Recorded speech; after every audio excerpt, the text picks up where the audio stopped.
애들 보면요 특징이 있어요. 원리를 잘 하더라고요. 원리를 그냥 무턱대고 배우는 게 아니라 이렇게 원리를, 영어도 이렇게 원리를 잘 이해하고 수학도 원리를 잘 이해하고.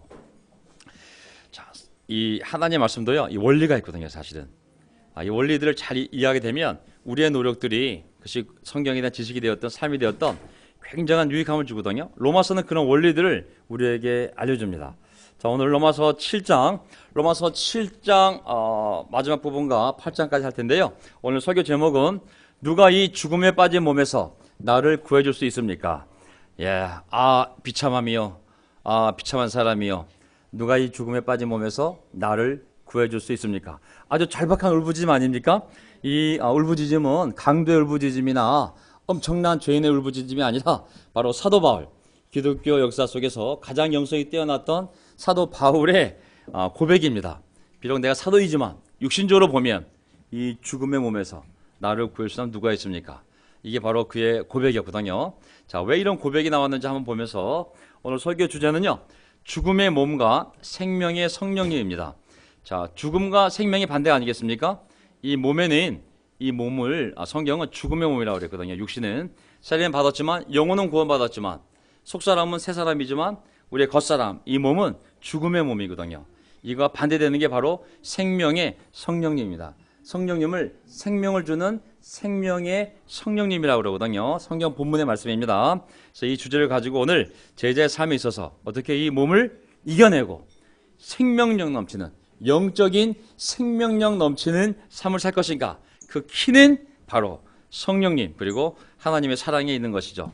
자, 오늘 요점을 보게 되면요, 요점은 로마서 7장 17절부터 시작을 해서 16절부터 시작해서 이렇게 시작되는데요. 마음으로는 하나님의 법을 섬기고, 마음으로는 내가 세례받았기 때문에 새로운 마음이 생겼어요. 마음으로는 하나님의 법을 섬기고 싶지만 육신으로는 뭘 섬긴다 그랬습니까? 죄의 법.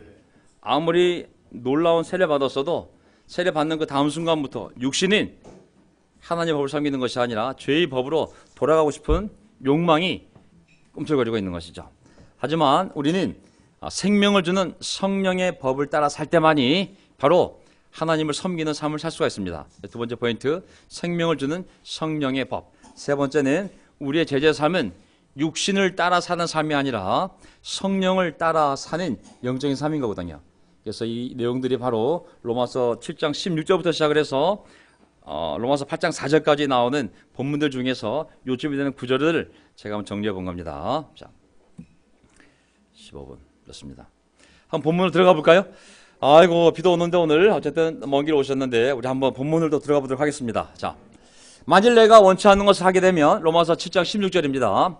만일 내가 원치 않는 일을 하게 되면 그것은 율법이 선하다는 것을 내가 인정하는 것이 됩니다. 자, 그렇다면 이제 그런 일을 하는 것은, 그런 일은 뭐냐면, 내가 원치 않는 일은, 내가 원하는 일을 하지 않고 원치 않는 일을 하는, 그런 일을 하는 것은 더 이상 내가 아니라 내 안에 자리 잡고 있는 뭐라고 그랬습니까? 죄라고 그랬어요. 자, 성경은 이제 죄를 지었을 때, 물론 내가 짓는 거죠. 나의 책임이지만 궁극적으로 이 죄를 누가 짓는 주체를 알려주는 거예요. 내 안에 자리 잡고 있는 죄가 나로 하여금 내가 정말 원하는 것은 하지 않게 하고 내가 끔찍하게 싫어하는 그 죄를, 그 일을 하게 한다고 얘기하고 있는 겁니다. 자, 원하지 않는 일을 할 때 그것은 내가 그렇게 하는 것이 아니라 내 안에 살고 있는 죄가 그렇게 하는 것이다. 죄의 발생 이유를 얘기하는 겁니다. 잘 보세요. 내 지체 안에는 욕망이 있어요. 이 욕망이 하나님의 말씀과 영에 의해서 통제가 안 될 때, 욕망이 죄가 이 욕망을 사용하여, 내 안에 있는 죄가 욕망을 사용하여 죄를 짓게 하는 거라거든요. 자, 18절. 나는 내 속에, 곧 내 육신 속에, 이 살덩어리, 이 몸 속에 선한 것이 깃들여 있지 않다는 것을 압니다. 잘 보세요. 나는 내 안에, 내 육신 속에 선한 것이 깃들여 있지 않다는 것을 압니다. 왜냐하면 나에게 선한 것을 행하려는 의지는 있으나, 잘 보세요. 나에게 착하게 살고 싶고 선한을 행하려는 의지는 있으나 그것을 실행할 수가 없기 때문입니다. 성경은 분명하게 얘기해요. 착하게 살려는 마음 인정한다고. 하지만 실제 네 삶을 보라고. 좋은 아빠가 되는 건 내가 인정한다고. 하지만 실제 너의 아빠로서의 모습을 보라고. 좋은 남편이 되는 거, 좋은 아내, 좋은 자식이 되고 싶으면 누구나 있어요. 하지만 그렇게 안 되는 건 뭐냐면 선을 행하려는 의지는 있으나 그것을 실행할 수 있는 힘이 우리에게 없음을. 왜? 우리 육신 속에는 선한 것이 깃들어 있지 않다는 것을 성경은 얘기하는 거거든요. 설명을 보게 되면 나를 육체적 속성의 관점에서 볼 때 나는 하나님의 법에 순종할 마음이 없다는 거예요. 이 살로 보면, 몸으로 보면 절대 우리는 선한 하나님의 법에 순종할 마음이 전혀 없어요. 몸으로 보면.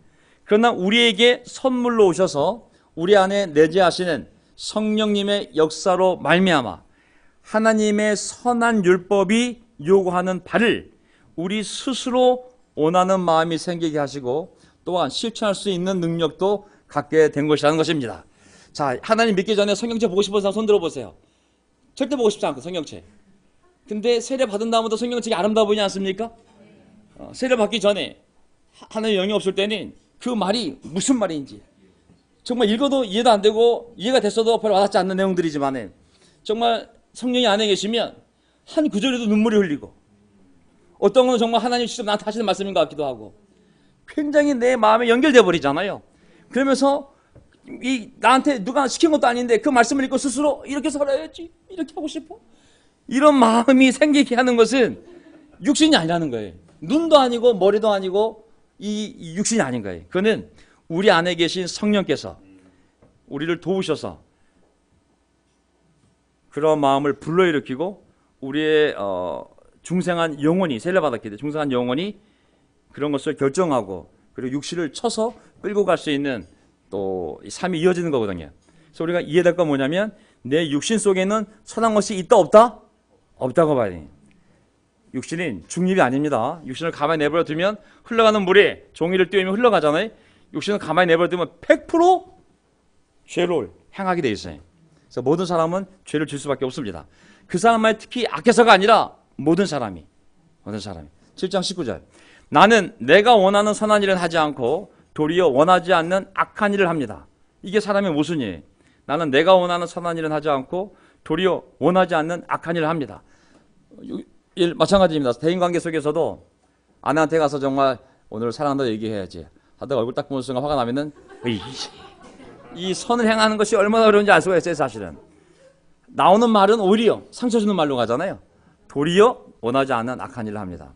내가 해서는 안 되는 것을 하면 그것을 하는 것은 내가 아니라 내 속에 자리 잡고 있는 죄입니다.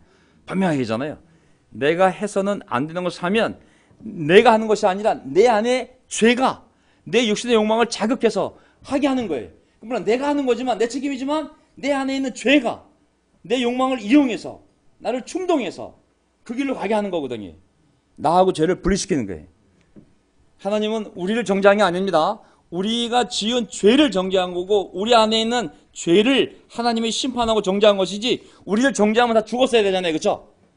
하나님은 분리시킵니다. 그래서 우리는 율법에 따른 선한 일만 하려고 하지만 실제로 보면 이 육신은 우리 육신 안에 있는 죄가 육신의 욕망을 사용해서 율법이 금하는 악한 일을 하고야 마는 것이죠. 사실 육신의 이 욕망은 중독이기 때문에 사람의 의지로 담배, 술, 음행 어떤 그 죄에 빠지게 되면 게임 중독 벗어날 수가 없어요. 이게 별거 아닌 것 같지만 육신의 욕망이 강력하기 때문에 죄가 맞물리게 되면 거의 벗어나기가 어려워요. 거의 불가능해. 21절 여기서 나는 법칙 하나를 발견하였는데 곧 나는 선을 행하려고 하는데 바로 내 곁에 악이 있다는 것입니다. 이걸 다시 영어를 보면요. 내가 선을 행하려고 할 때 바로 거기에 악이 나와 함께 있다는 거거든요. Right there. 영어 회화할 때 맨날 right there. 바로 거기에 내가 선을 행하려고 할 때 바로 거기에 악이 나와 함께 있다는 것입니다. 자, 설명 들어볼게요. 법칙이란 나는 하나의 법칙을 발견했다는데 법칙이란 뭐냐면 삶을 지배하는 원칙, 원리, 반복되는 패턴을 말합니다. 선한 마음대로 몸의 지체가 말을 들어요, 안 들어요? 잘 안 듣게 돼 있어요. 절대로 잘 안 듣게 돼 있어요. 사람이 제 앞에 있을 때 너무 저를 갖고 싶어. 죄인 줄 알아. 하지만 머릿속에서 안 돼 하지만 벌써 손은 짚고 있어요. 벌써 머리는 안 돼 하지만 벌써 이 몸은 거의 가 있어요. 이미. 이게 선한 마음대로 몸의 지체가 말을 안 들어요. 사실은 입을 조심하고 오직 친절한 말만 하기를 원하나 입을 열자마자 나오는 말들은 알잖아요. 그렇죠? 네, 화난 말들이 나간다. 다시는 그런 죄를 치지 말자고 다짐을 하고만 또 기회가 오면 100% 또 넘어지게 돼 있어요. 나는 선을 행하려고 하는데 바로 내 곁에 내 안에 right there 악이 있다는 것입니다. 이걸 우리가 인정할 때 우리의 약함을 인정하게 되고 하나님을 의지할 수밖에 없다는 것을 알게 돼요. 절대 사람의 능력이나 의지로 싸워서 이길 수 있는 것이 아니에요. 7장 22절 나의 내적 인간은 하나님의 법을 두고 기뻐합니다.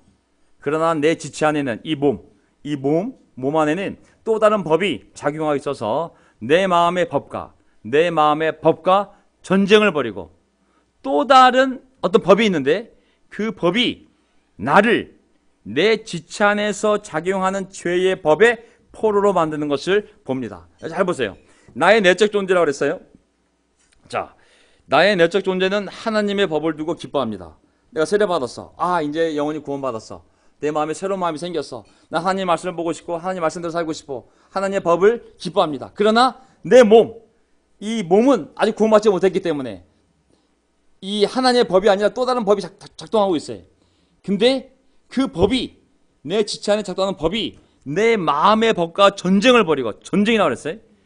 그 법이 내 지체 안에 작용하는 죄의 법의 포로로 만드는 것을 봅니다.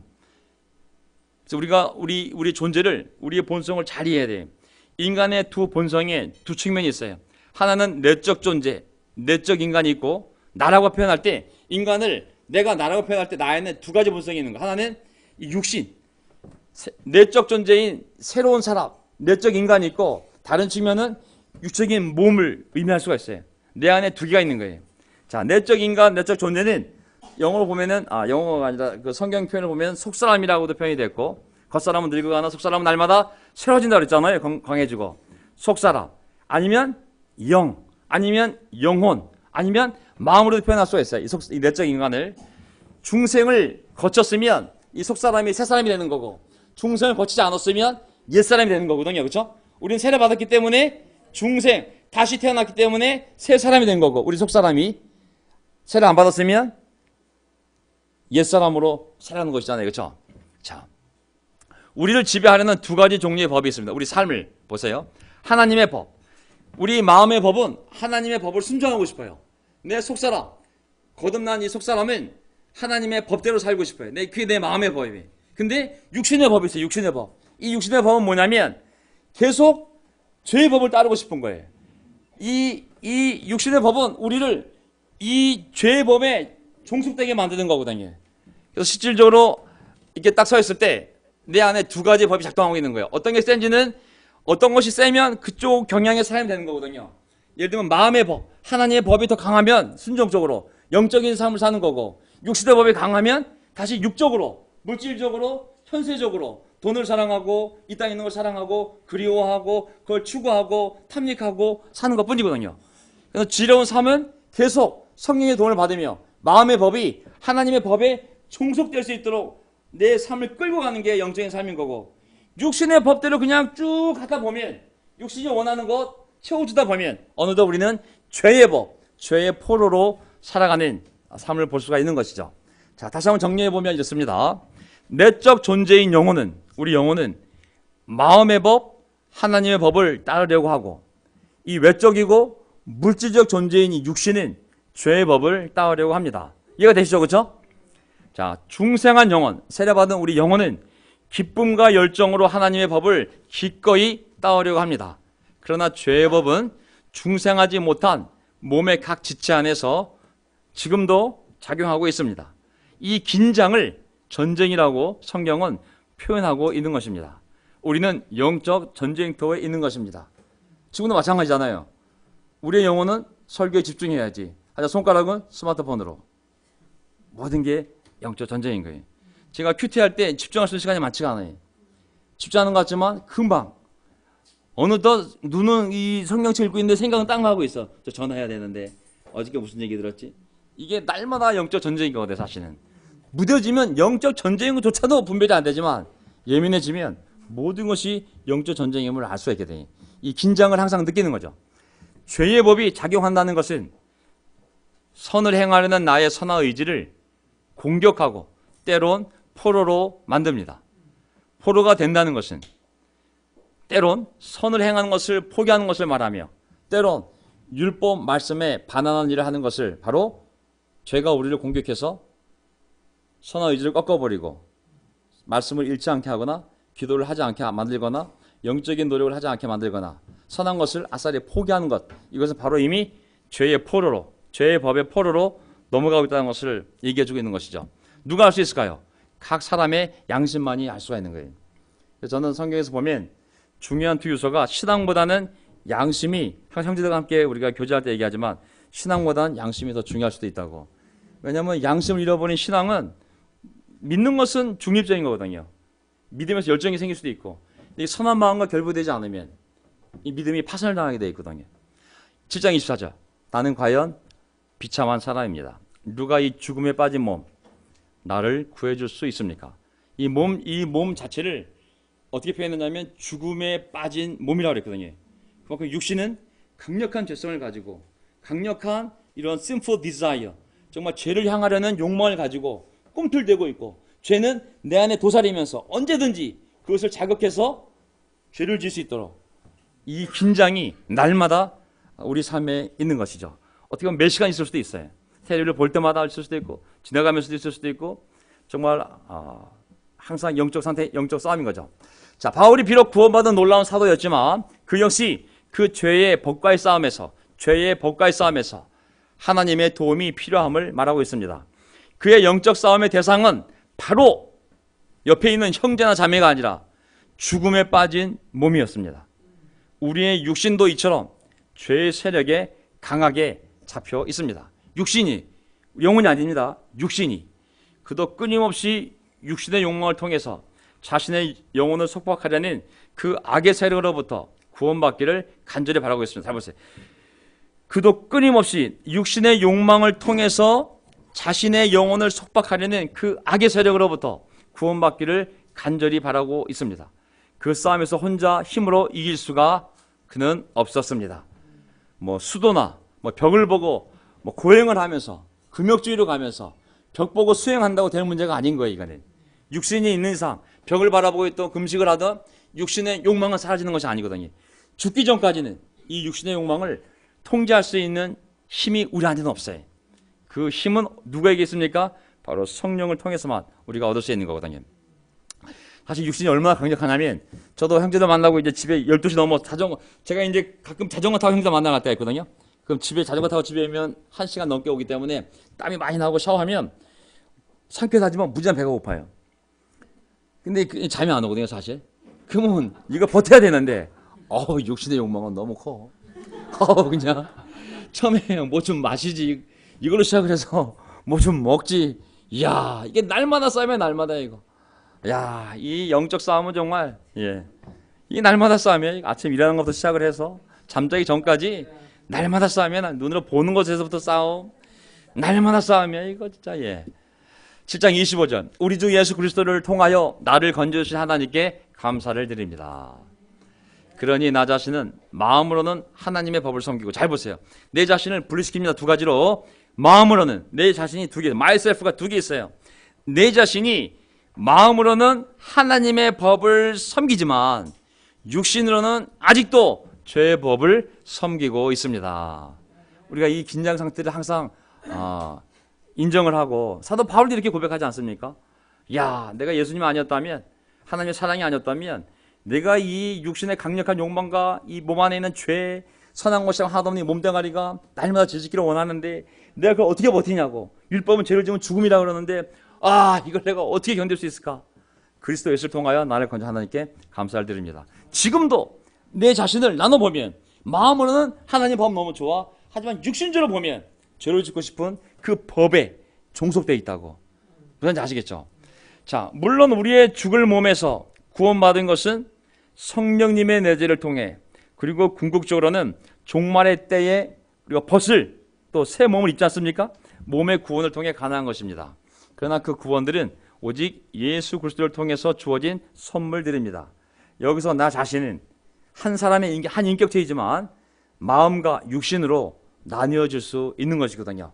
자, 그래서 다시 한번 정리해 보면 하나님의 법을 섬김이야말로 그리스도인 또 예수님의 제자임을 나타내는 마크입니다. 마크. 세례 받았냐 안 받았냐, 할례 받았냐 안 받았냐, 물론 그것도 하나의 형식적인 시간적인 마크가 되고 또 전환점이 되지만 궁극적으로 지금 내가 참된 예수님이라면 육신의 법을 섬기고 있는지 하나님의 법을 섬기고 있는지가 내가 어떻게 살아가고 있는지의 표가 되는 것입니다. 세례 전에는 이 마음과 육신 둘 다 속사람도 옛사람이니까 속사람과 겉사람이 그 죄를 기꺼이 섬겼지만 이제는 구원받은 영혼으로 말미암아 우리 속사람이 새 사람이 되었기 때문에 마음으로는 하나님과 그분의 법에 순종하기를 기뻐합니다. 아직도 우리의 육신, 이 몸은 그것을 거부하며 이전에 섬겼던 죄의 종으로 죄의 법에 순종하기를 간절히 원하고 있습니다. 우리의 몸은 적은 이 원수는 이 밖으로 보면 영적이지 않은 환경에도 우리의 원수가 많이 있지만 내 안에도 원수가 있는 거예요. 어디에? 이 몸뚱아리가. 조심해야 됩니다. 이 몸뚱아리 안에는 죄가 도사리고 있어요. 죄가. 우리의 욕망을 이용해서 죄를 짓도록 24시간 우리를 보며 찬스를 누리고 있는 것입니다. 그러니까 밖에도 원수가 있고 안에도 원수가 있어요. 그러니 이게 안에도 원수, 밖에도 원수니 신앙생활이 쉬워요, 어려워요? 어려워요. 그래서 자주 만나야 되고 서로 하나님의 교회를 세운 목적이 바로 그겁니다. 모이라고. 왜냐하면 한눈을 팔면 안에서도 죄의 욕망이고 밖에서도 엄청나게 타락한 어둠의 세계가 있기 때문에 이게 만나는 게 너무 쉽거든요, 사실은. 그럴 때 자꾸 우리가 어저께 형제들 만나서 기도하면서 제가 뭐라고 그랬어요? 제 큐티 나눌 때 디모데전서 2장 22절, 후서 2장 22절 깨차싸, 우차싸가 아니라 깨차싸, 깨끗한 마음으로 주님을 찾는 사람들과 함께 하나님의 의와 사랑과 평화를 추구하라고. 하나님의 믿음, 사랑, 의, 평화를 추구하라고. 누구와 함께? 깨끗한 마음으로 깨끗한 하나님을 찾는 사람들과 함께. 그래야 젊음의 욕망을 피할 수가 있다고. 혼자는 절대 싸울 수가 없습니다. 절대. 불교는 그것을 혼자 싸우려고 벽을 보고 참선하잖아요. 그 욕망을 고행주의가 금욕주의가 그거거든요. 육신을 욕망 덩어리로 보고 영혼은 성하나 육은 타락했어. 이 타락한 육신은 고행해야 돼. 고통을 줘야 돼. 고통을 줘서 영과 육을 분리시켜야 돼. 그게 금욕주의, 고행주의잖아요. 기독교는 금욕주의, 고행주의가 아닙니다. 하나님 창조한 거 모든 거 우리가 즐겨야죠. 하지만 죄를 져서는 안 되는 것이죠. 그러기 위해서는 하나님이 준 이 안에 계신 성령님, 밖에 있는 교회를 최대한 우리가 잘 활용을 해야 됩니다. 그렇지 않으면 절대 우리의 욕망을 싸워서 이길 자가 아무도 없습니다. 그 죄를 짓는 지체를 잘라버린다 할지라도 죄의 욕망은 잘라지지가 않는 거예요. 눈으로 자꾸 봐, 나쁜 거를. 내가 눈으로 인터넷을 자꾸 죄를 지어요. 이 눈이 문제예요. 눈을 뽑아버려야 돼. 뽑아버려 보세요. 어둠 속에서도 보고 앉아있지. 이게 육신을 제어한다는 문제가 아닌 거예요. 안으로는 성령님이 계셔야 되고 밖으로는 영적 교제가 함께 있어야 됩니다. 자, 그렇다면 이제 우리는 이 사실을 알았으니 어떻게 그 죄를 완전히 이길 수 있는가? 밖에도 원수가 있고 안에도 원수가 있어. 어떻게 내가 영적인 삶을 살 수 있을까? 방법 하나밖에 없다는 거예요. 그것은 바로 성령님의 사역과 우리 안에 계신 성령님의 사역과 그리고 예수 그리스도 안에 있는 우리를 향한 하나님의 사랑이시다. 아멘. 이 두 가지 외에는 한 인간이 안에 있는 원수인 죄와 밖에 있는 이 죄악 가득 찬 세상에서 영적인 삶을 살 수 있는 힘도 근거도 수단도 없는 거예요. 오직 우리 안에 선물을 주신 성령님 그리고 우리를 너무 사랑하시는 그 하나님의 인도, 그분이 세운 교회, 그분이 세운 예배, 교제, 이 모든 것들만이 우리를 보여줄 수가 있다는 것이죠. 그러므로 그리스도 예수 안에 있는 사람들은 정죄를 받지 않습니다.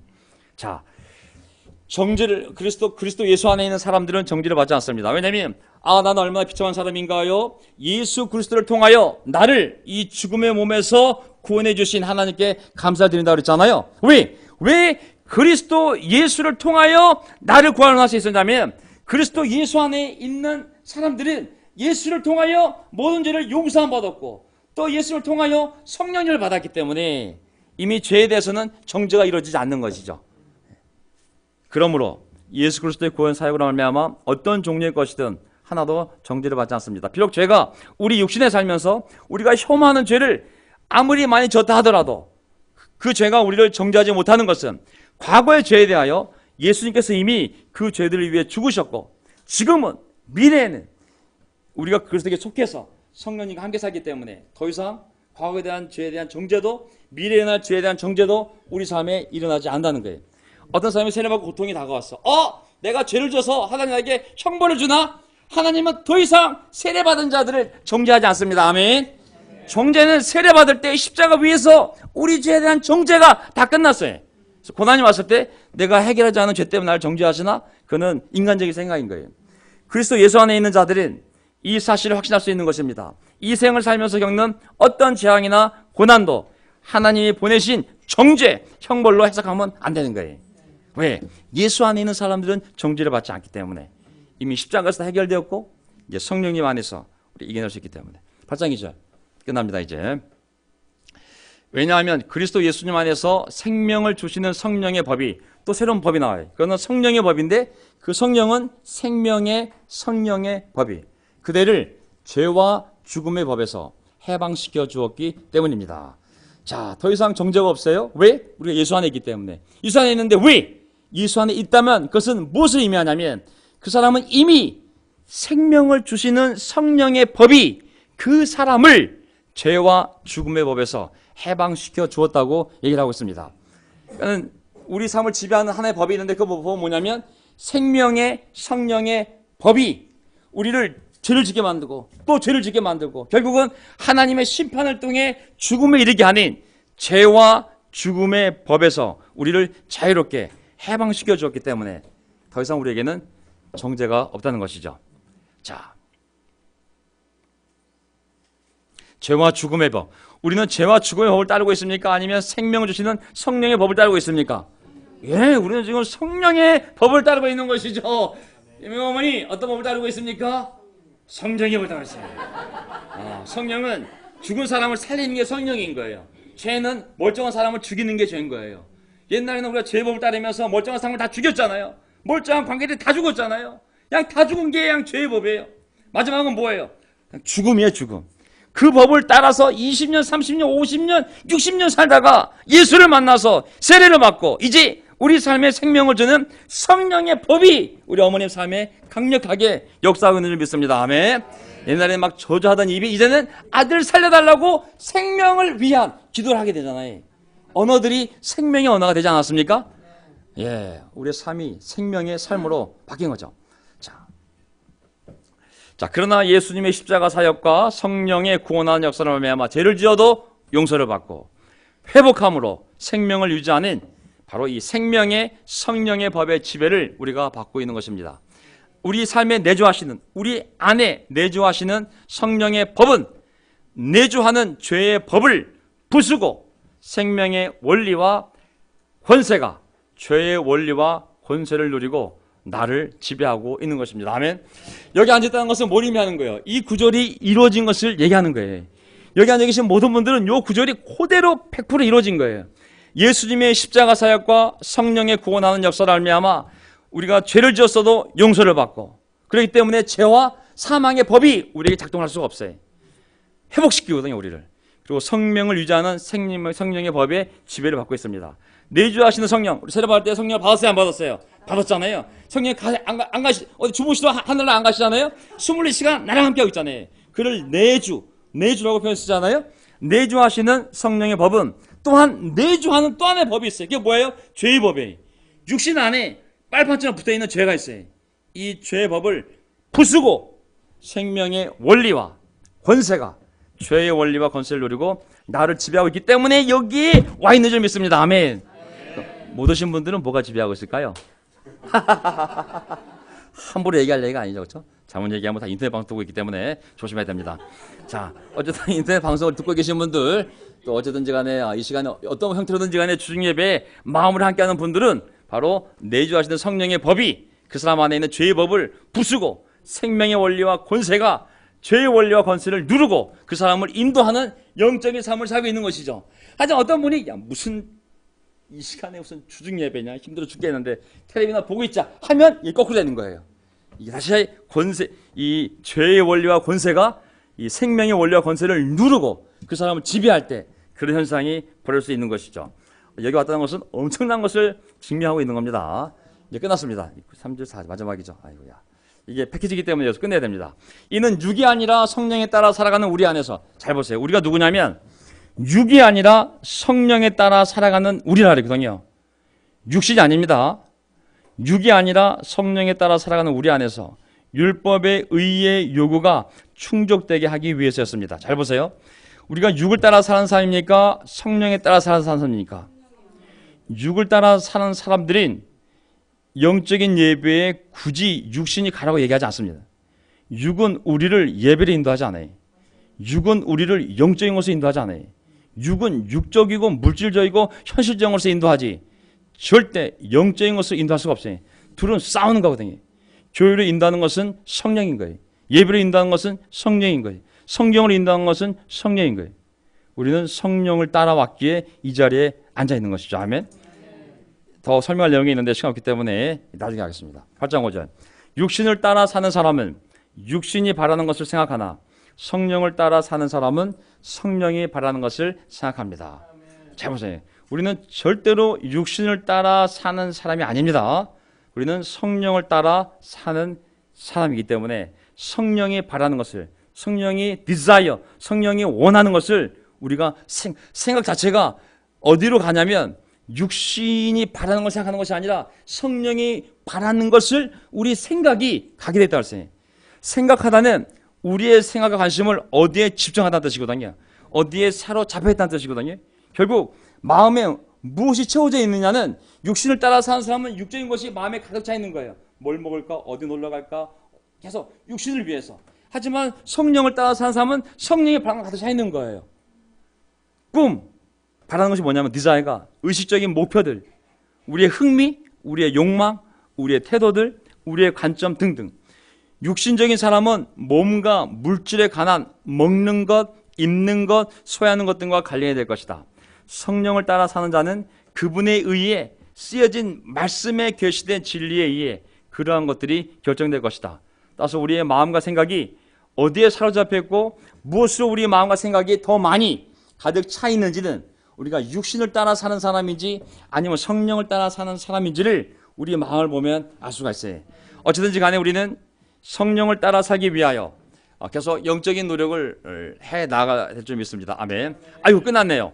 자, 오늘 설교 제목, 누가 이 죽음에 빠진 몸에서 나를 구해줄 수 있습니까? 그것은 오직 예수 그리스도로 말미암아 하나님만이 우리를 구해줄 수 있습니다.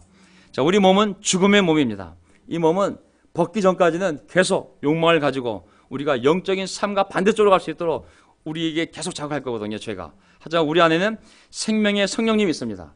이 성령님의 소리에 귀를 기울이며 우리 육신을 쳐서 하나님의 말씀에 굴복시켜 하나님이 기뻐하는 인생으로 성령님이 인도해 갈 수 있도록 순종하는 우리가 되기를 바라겠습니다. 아멘.